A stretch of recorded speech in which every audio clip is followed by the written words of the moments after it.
দীর্ঘ সময় যাত্রীদের যে চাপ ছিল এবং কি ঢল ছিল, এই মুহূর্তে কিন্তু পাটুরিয়া ঘাট অঞ্চলে একদম ফাঁকা না হলেও কিছু কিছু লোক আসছে এবং তারা স্বস্তি নিয়ে স্বাচ্ছন্দ্যে তারা তাদের ঘরে চলে যাচ্ছে। আসলে আমরা দেখছি এখন কিন্তু পাটুরিয়া ঘাট এলাকার আমরা লঞ্চ ঘাটে রয়েছে।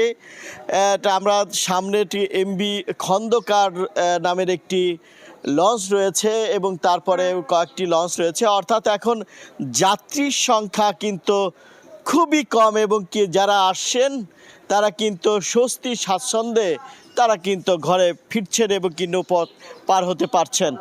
একই অবস্থা কিন্তু ফেরিঘাটগুলোতেও কিন্তু যানবাহন না থাকায় ফেরি অপেক্ষা করছে যানবাহনের জন্যে। এই রকম অবস্থায় কিন্তু এখন সৃষ্টি হয়েছে পাটুরিয়া ঘাট অঞ্চলে। অর্থাৎ এখন এই দুপুরের সময়ে মৃদু মৃদু বাতাস এবং মিষ্টি মিষ্টি রোদ এবং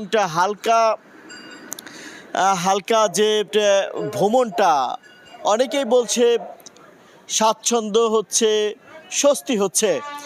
আমরা কিন্তু দেখেছিলাম যে 10টার কিছুটা আগে পাটুরিয়া দৌলতদিয়া নরটের মাঝ নদীতে একটি লঞ্চ একটি তেলবাহী জাহাজের সাথে সংঘর্ষে 10 জন আহত ছিল, তারাও কিন্তু উদ্ধার হয়েছে।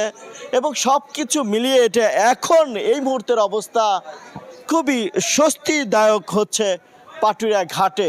এবং যে এই একই অবস্থা রয়েছে দৌলতদিয়া কাজিরহাট এবং ধাওয়াপাড়া নাজিরগঞ্জ রোডেও একই অবস্থা আমরা লক্ষ্য করছি।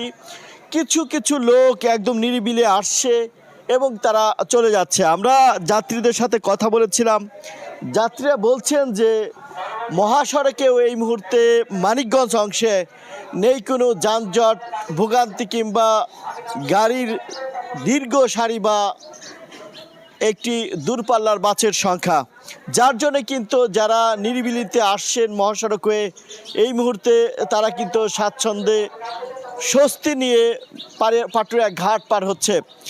আমরা কিছু যারা বিআইডব্লিউটিসি আছে, টিএ আছে এবং ফায়ার সার্ভিস আছে, পুলিশের লোক আছে এবং আনসার লোক এখানে যারা কাজ করছে তাদেরকে কিন্তু দায়িত্ব পালন করতে দেখছি, কিন্তু অলস সময় পার করছে আসলে সবাই একদম নিরিবিলি হওয়াতে।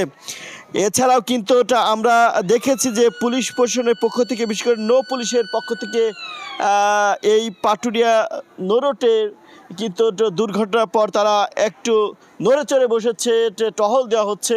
সব কিছু মিলিয়ে এখন পাটুরিয়া ঘাটটা এখন স্বস্তির জায়গা আমরা বলতে পারি।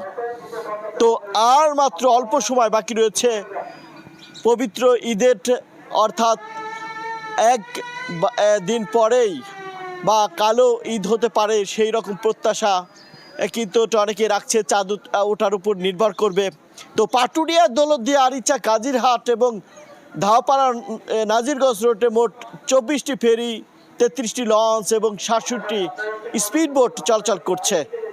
এ ছিল আমার কাছে পাটুরিয়া ঘাট থেকে সর্বশেষ তথ্য। আমি কি কিছু ধরেছি নাকি? আপুটা আপনাকে চেক আউট করছে, জাস্ট কুল থাকুন।